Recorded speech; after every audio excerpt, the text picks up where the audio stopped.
Hello दोस्तों, हमारे YouTube channel में आपका स्वागत है। शिक्षा विभाग से जुड़ी हुई कोई भी जानकारी होती है तो हम आप तक सबसे पहले पहुंचाने का प्रयास करते हैं।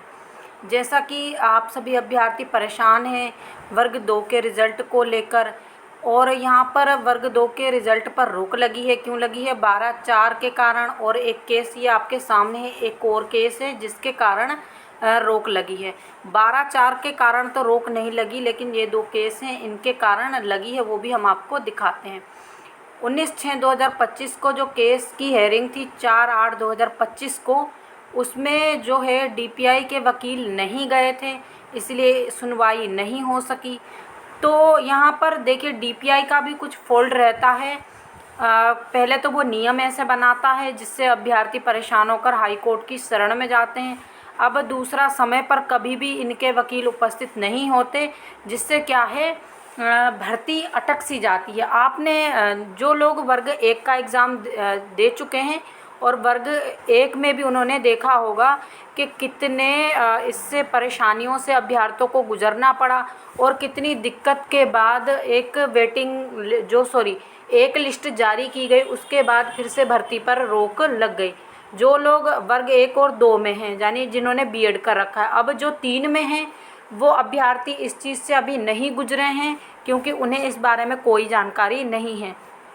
क्योंकि सबसे ज़्यादा परेशानी वर्ग 1 के अभ्यर्थियों को आती है। उनकी लिस्ट कई बार रोकी जा चुकी है, उनका रिज़ल्ट कई बार रोका गया, और उनके साथ तो ये प्रॉब्लम हुई है। ये सब डीपीआई इसमें करता है, क्योंकि वो समय से नहीं जाता तो हेयरिंग आगे बढ़ जाती है। अब नेक्स्ट डेट मिली है, एक केस आपका 16/5 ये है, जिस पर सुनवाई 1/7/2025 को होना थी। अब यहाँ पर आप देख सकते हैं, हम मेन बात यहाँ पर आपको केस के बारे में जानकारी नहीं दे रहे हैं। हमें आपको ये बताना है कि डीपीआई एक और कदम उठाने जा रहा है। वो कदम क्या है? देखिए, आप सभी का रिज़ल्ट नहीं आ रहा है, जिसके लिए डीपीआई ने एक निश्चित कदम उठाया है। वो कदम क्या है कि संस्कृत के अभ्यर्थियों ने वर्ग 2 के रिज़ल्ट को रोकने के लिए हाई कोर्ट में केस लगाया था। तो जिसके कारण मतलब उनकी अपनी प्रॉब्लम थी, लेकिन उन्होंने ये उसमें साथ दिया था कि जब तक हमारी प्रॉब्लम, यानी जो उनका रूल एंड रेगुलेशन के बारे में जो था, वो जब तक सोल्व नहीं हो जाता तब तक रिज़ल्ट रुका रहेगा।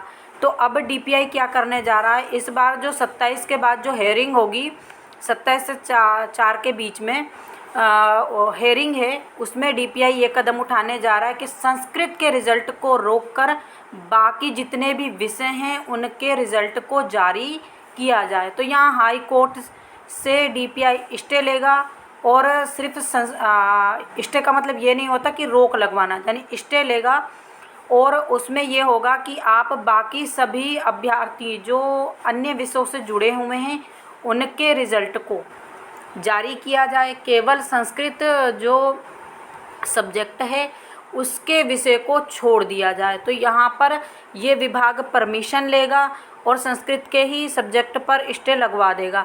तो यानी जब उनकी प्रॉब्लम सॉल्व हो जाएगी तो बाद में उनका रिज़ल्ट दिया जाए।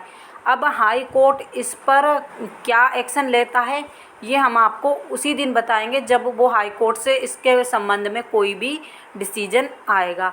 साथ में पॉइंट के लिए भी कुछ केस लगा है, उस पर भी, और हाई कोर्ट क्या कदम डीपीआई क्या कदम उठाने जा रहा है, जितने भी पॉइंट वाले अभ्यर्थी हैं उनका भी रिज़ल्ट रोककर बाकी का रिज़ल्ट जारी किया जाए। तो यानी ये दो वहाँ पर कारण जो भी रखेंगे डीपीआई, ये 2 सॉल्यूशन रखेंगे कि आप इन 2 के आधार पर हम बाकी अभ्यर्थियों का रिज़ल्ट जारी करें, यानी पॉइंट वालों का और संस्कृत वालों का रिज़ल्ट रोककर बाकी सभी अभ्यर्थियों, जो पॉइंट में एक तीसरा ये वाला जो केस लगा है 16/5/25 वाला, इसके जो अभ्यर्थी हैं उनका और संस्कृत वालों का रिज़ल्ट रोका जाए, बाकी क्या किया जाए, सभी का रिज़ल्ट जारी किया जाए। अब क्या संभावना है ये तो हाई कोर्ट ही तय करेगा। कि रिज़ल्ट जारी किया जाना चाहिए इस आधार पर या नहीं, लेकिन हाई कोर्ट इन्हीं पॉइंट के आधार पर 27 के बाद हाई कोर्ट में उपस्थित होगा। तो रिज़ल्ट आने की संभावना बन भी सकती है और नहीं भी, क्योंकि रिज़ल्ट तो ESB की तरफ से ओके है, बाकी हाई कोर्ट की तरफ से जैसे ही परमिशन मिलती है रिज़ल्ट को जारी कर दिया जाएगा। तो यही अपडेट है। और जो लोग हमारे साथ पहली बार जुड़े हैं प्लीज़ चैनल को सब्सक्राइब कर लीजिए, वीडियो को अधिक से अधिक लाइक कीजिए, शेयर कीजिए, वर्ग 2 के अभ्यर्थियों को कुछ राहत मिल सके। Thank you.